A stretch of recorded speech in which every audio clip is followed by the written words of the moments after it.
back to Exchange Street Capital. I am, as always, your host, Rick Allenbach. As you can clearly see, hopefully, I have pants with a button and a belt, not just elastic sweatpants as I did last week. I can't tell you how much shit I took from a lot of my would-be friends who unfriended me for that of all things. They should have unfriended me years ago for so many other things, but they didn't appreciate the elastic sweatpants. I didn't appreciate that I was going to switch from an office to the board and you'd even see them. Nevertheless, today's topic is today, June 11th, 2020. A lot of people had a lot of things to say about it. A lot of people called it a lot of different things. The Dow, down 1,861 points, 7%. S&P, down 188 points, 6%. The VIX measures fear or anxiety, 48%. The VIX has been crazy. Option traders, it's heaven on earth. They can make money on either way. I've made money on both ways, but it's a paradise for them. 1.54 million new unemployment. Corona details are bad. More cases, spiking cases in a lot of the states where nobody seems to understand that we're still supposed to be wearing masks and social distancing. The deaths are up. Slower openings for businesses. Everybody and their brothers talking about the credit bubble from '08 that carried us through, couldn't last forever, and now because we can't spend, we can't give any more credit, they think that's part of it. Travel stocks and destination stocks got crushed. No shit. Outside of this, which sucks. Hate Corona, hate that it's spiking. I hate that people aren't taking it serious. And even those who are taking it serious and getting it, I hate that. And obviously the deaths are horrible. In terms of the market, today I call perfect. Absolutely what I want. It couldn't go down. The market couldn't go down. We'd have days we were down 300. It would end up 90. Next day the futures were getting shit on, end up 150 or 400. Overheated. I bought like crazy today. And the futures are up. Friday volume is typically light. Futures are up a couple hundred points today. Doesn't mean shit. Wouldn't be surprised if we get killed again tomorrow. The Nikkei's getting crushed as we speak.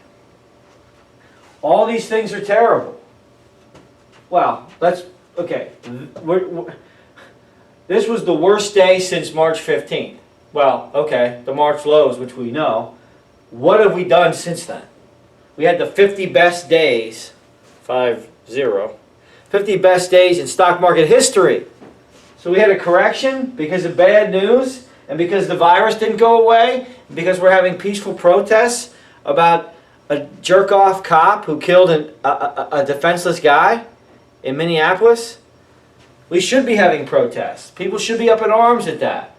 It doesn't mean that the economy has to falter because of it. It means we have to educate folks to understand things and not have people kneeling on somebody's neck for 12 minutes or for 8 minutes and 46 seconds.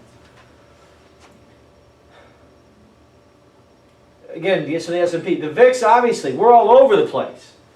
The VIX and the Vixen, they love volatility. I like tight. I don't want volatility. I mean, I love today because I bought like hell today. Slower openings. Where? Of course, yes. We're going to be cautious. This is spiking. We don't want this. We want this minimized. So how do we minimize this? Let's open slow. The credit bubble, if you read the responses and to the articles, not even the articles themselves that are terrible. At least they're financial journalists of some sort. People are just regurgitating bear market bullshit about what they think is going to occur, what they think they know, based on historical we're here in 1929 again. You saw my video about how far away we are from that. travel stocks, destinations. I mean, you could have two baggers in the airlines. The ticker Guru, which is a ETF that essentially follows the top hedge funds. Their top 3 positions are airline stocks right now. Well, they got killed today. So if the market's down, this whole area, cruise lines, which I would never buy, and I told you that, you should never own them, let alone go on a cruise. I told you to buy Southwest. People thanked me, they doubled their money, and I bought more today. Delta is good. The only thing I don't like about Delta is when they went from the #1 airline about 20-some years ago to the #4 because management sucked. They filed bankruptcy and took my uncle's pension away because he was a captain, and so fuck them. But they're a good stock. They're a good company to own. But of course they got killed today. They've been in the past 2 weeks. They've been the #1 section. I mean, it's ridiculous. People have to understand. F. Scott Fitzgerald said the test of a first-rate intelligence is the ability to hold 2 opposed ideas in mind at the same time and still retain the ability to function. The test of a first-rate intelligence is the ability to hold 2 opposed ideas at the same time. So what does that mean? The goddamn market's going up for not because of speculation or credit bubble or any bullshit. It's going up because we were steamrolling through until COVID came. So we had forced 30% unemployment that was forced. Well, 20-some percent of that was 25% of that was forced, and the whole world stopped. It's driving me crazy. We were down to 1.5% unemployment. I got bad news for some people. If you don't think that you were working hard in your job, probably you weren't supposed to have it. 1.5% unemployment was too low. I mean, I'd love to have everybody have a job, but that's not how the way it works. So when we come back, really good publicly traded companies that I have friends that are officers at tell me that they lay off 6,000, 8,000 people. They're not going to bring everybody back. So those things hurt, but that's a reality. That's not a function of we're going to have a 20-year bear market. That's the dumbest thing I've ever heard in my life.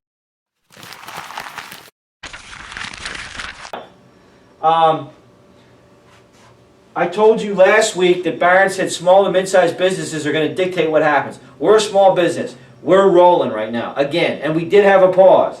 I talked to construction companies. I talked to doctor practices that are not affiliated with hospital systems. I talked to architects. I talked to companies that sell components and parts, OEMs for different manufacturing. They are all up. They are all doing well. Some of them are hiring. We just hired a young guy. We're bringing on another guy next week. We have an intern program that we're paying them $17 an hour for, a national internship program. So I don't want to hear, and this isn't like my 5 buddies at the country club pool. This is a sample size of people that are in my network across the country. Not to mention private equity and venture capital have been on the sidelines. They're dying. They're dying to make deals. Ever heard of M&A? Ever heard of money flushing into new ideas and new businesses to help the economy grow? This is ready to roll. I mean, the Band-Aid's coming off. Innovation, new opportunities are happening. You see it in the frontier, some of the frontier stocks I'm buying, some of them I talked about, some of them I haven't. I'm going to. I've had a lot of requests for newsletter. I'm thinking about putting out a newsletter bi-weekly for not just stock picks, the pick of the week. I'm not a trader, I'm an investor. So I'm going to tell you how to play companies, when to sell, when to buy. We really want to buy forever, but sometimes when we're up 200% in this volatile market, sometimes you got to take some off the table. So I'm looking at that. But innovation, new opportunities. And then mercy killing. Some of these articles are saying, I talked about the retailers, COVID's been euthanasia. Get them the hell out of here. JCPenney's never going to make any money. Now they're going to say they're a real estate play. For who? Another dog shit department store? Kohl's isn't going to make any money. Why would you invest in, you want to invest in retail, invest in JD.com, invest in Amazon, invest in Alibaba. You can't miss. You want to invest in retail, invest in Nike or Adidas. That's how you play it. Okay? You invest in a global brand. You don't invest in brick and mortar, you don't invest in Macy's, where they have brick and mortar leases that have been around for 100 years because, you know, they had the Macy's Day Parade 50 years ago and somebody gave a shit. It's over. So the point of this is, I digress, is some of these articles are saying, well, you know, this uptick in the market since March is just allows zombie companies, as they say, to walk around and stay put and to continue to churn out debt until they go bankrupt. What? Who? Maybe a couple. But most of these companies have been dead, and they are dead. COVID killed them. What do you think? 3 years of an uptick in the market is going to have them survive? Wrong. They're dead. Get them out of here. The people that are good and that are good at what they did are going to go find jobs at other places. That's the way this world's going to be. It's capitalism. Capitalism. It's capitalism. Okay? This is not socialism. This is survival of the fittest. That's what makes our country the greatest in the world. Okay? So I bought today. I bought everything that I could get my hands on that I thought had the biggest uptake. Like, I mean, Penn National Gaming was down 11%. Penn National Gaming got down to $4. They have no exposure to Las Vegas, but I think one casino. They're all over the country. And they own part of Barstool. So you've got an e-gambling play, you've got podcast play, you've got everything that strings into your casinos. So two-bag that, got it, the 11% down, bought today. Because I'm not buying on a Friday with low volume, and I know we're going to uptick next week. But I've made money on downs. I mean, every time Tesla hits around 900, holy smokes. Buy puts. Tesla sucks. I mean, it hit 1,000. So I waited. I haven't bought puts yet. I should have bought them yesterday, but I didn't. You know, but don't get me wrong, I'm buying them tomorrow. Teligent is a worthless, absolute worthless penny stock that was like at 30-some cents. They did some nonsense. The newest thing now is basically bankrupt companies are doing reverse splits to try to stay on the exchange and trick people into investing in the company without doing any research, or to say, oh, look at this, and trying to find some horseshit mutual fund to pick them up. Teligent, as soon as it reverse split, I bought puts on it, wrote it right back down to 3. Chesapeake Energy, dog shit. I mean, you remember Aubrey McLennan, he passed away, but he did all kinds of interesting accounting, similar to Enron. This used to be a darling of the NASDAQ, and it's dog shit, no money, reverse split, back to 70. I think I wrote it down to 18 on puts. Hertz, I don't even know what it's at. I know they're out of money, but I know they're either reverse split or people are investing in it. Let me tell you something. The wave this lately is investing in bankrupt companies. I mean, Hertz, first of all, there's like 50 rent-a-car companies. The only one I know of is Enterprise, because I see 65,000 commercials. And that's who we use, and I like them. Hertz, the last time I heard of Hertz is when OJ was the spokesperson. I was like 4. So I thought they were out of business. Who's the hell's buying them? So if you see a company reverse split and you don't and you're not sure, go against them or run the hell away from them. The point is, yes, of course, there's ways to make money in the down, but what I'm saying is, oh, by the way, in case this is an interesting play. I don't hate it. It doesn't. The thing about this is, it sounds sexy, Guru, because oh, we're getting exposure to hedge funds and an ETF. Yeah, look at its performance. It's about the S&P. I mean, come on. So what are we doing here? What are we doing? So today, again, except for the fact that yes, Corona is spiking because people think they are being patriots by not wearing masks or they're not social distancing. You're not being patriots. You're being an asshole. So stop being an asshole. It's not political. It's not an ideological aspect. You're being an asshole human being. There's nothing political about that. So you try to make these people, and I know some, I hear of some, and I watch them on TV, and it's driving me crazy. So, but this sucks. But outside of that, people have, like I said, they haven't, really smart people that I know really well can't do this. They say, well, God, the economy and this. What the economy? We haven't had an economy for 4 months.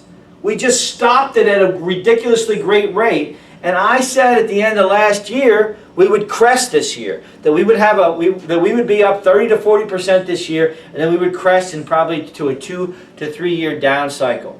Well, that's gone. The demand's still there. Everything, I mean, you talk about pharma, you talk about car, everything, aerospace is back. So I'm not, there's demand there, there's money there, companies have money. I keep pointing this because one of the articles, these bozos were shitting all over, well, the small to medium-sized companies only got $350 million or $1 billion. Let me tell you, the PPP was fantastic. We got it. A lot of people that I know that run companies get it. People need it, and it helped, and it kept people rolling. We're coming back to work in a staggered way starting next week with all of the obvious things that need to happen from the CDC, the WHO, and the governor. But like I said, small to medium-sized companies, we pay the taxes. We move the needle. We make the economy. And the folks I'm talking to in all kinds of service, all kinds of manufacturing are doing well. They're perking up. Their orders are popping. So I'm missing that. This is a good thing. This is a breather. This means one thing. Buy. Buy. If you're selling now, you're crazy. If you were going to sell, you should, 2 months ago when you made some of your March lows back. Every indicator that I have tells me that we're supposed to be buying. Even the fact that half of Barron's magazine, what I consider the Bible, they don't know. They want to be long. They want to be bullish, but they're not sure. All this and if you dissect information a million ways for long enough, you could argue either side. My information is quite simple. Small to medium-sized businesses are fine. The Fed is working with us. They didn't cut today. If they cut today, we would have been up 1,000, and we shouldn't have been. That I wouldn't have liked. But they didn't cut because they don't think we need to cut. Good. I don't want to float any more cheap money in if I don't have to. Save the cuts for when we're dying. What's wrong with these people? So the Fed's on top of it. Yeah, they're flooding money into the country. As long as we spend it, we're okay. We're dying to spend it. Dying to. Consumers are dying. Companies are dying to spend. More purchase orders have flown through my company this week than the past 5 weeks. And we deal with some of the largest companies in the world. They're spending. So you talk about big companies spending. You talk about the Fed not cutting when I think they did the right thing, because the easy move is to cut. We talked about Japan and when you cut too quickly. Small and medium-sized businesses are doing fine. There's tons of big money on the sidelines waiting to invest in ideas to create jobs and create businesses and companies, etc. New opportunities are in the marketplace all over the place. If I named the arenas that they were, it would fill this whole board. I got to get like one of those boards from Goodwill Hunting where you're sliding it around and acting all crazy.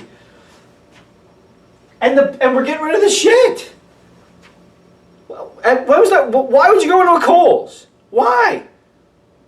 What does a Kohl's have that Target doesn't have, or that Amazon doesn't have? Was Kohl's like the new Sears? Sears is dead. What's Kohl's? The new JCPenney? Dead. No offense to anybody who works at Kohl's, but what are you doing? Amazon. Target is fine. Dick's is fine. Dick's is an experience. They can afford to be overpriced because your kids can't wait for that. My kid went to the shore for the first time ever with his buddy. He's in 5th grade with his buddy for the weekend to his buddy's shore house. He needed all new gear. He had to be geared up. He needed to look the part. Bag, swag, the whole thing. He can't wait one day for Amazon. So we got it at Dick's. We overpaid everything. Who cares? So they're fine. Home Depot's fine. Have you been in a Lowe's lately?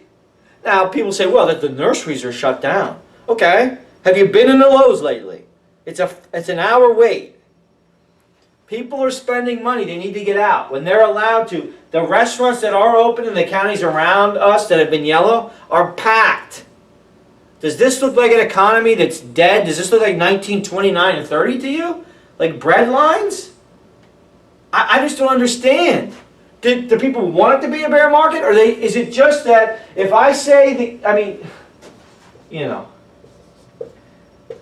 if I say this, if I say the easy thing, do I get on print? Do I get to be on CNBC? Is that what happens if it's easy?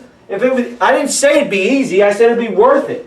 And I've never strayed from what I've said. And from when I started these videos, I want to say in February, maybe March till now, I've been right on every single thing I've said. Now that won't continue. I'll be wrong eventually. But I'm not wrong on this. Stay the course. Buy in. Continue to buy. It doesn't do me any good whether you buy or sell. I'm going to make my money on the up and the down. But I'm telling you that we will not have another opportunity like this where we have highly intelligent people just shitting on the market and thinking that we have no chance. And folks piling into the market making tons. Like life-changing dollars. The articles are saying the S&P 500 is so overvalued. We had a 21 PE ratio on the S&P 500. It's not too high. There's been times where it's double that. That's too high. 2000 was too high. It's just, you can't take history and then take the pieces you like out of it and form it to make the charts and everything look the same way. No chart overlays the same. At least not to this particular market. I will absolutely say that certain markets have overlapped each other, that we're going wrong for fundamental reasons. Fundamentally, there's nothing wrong.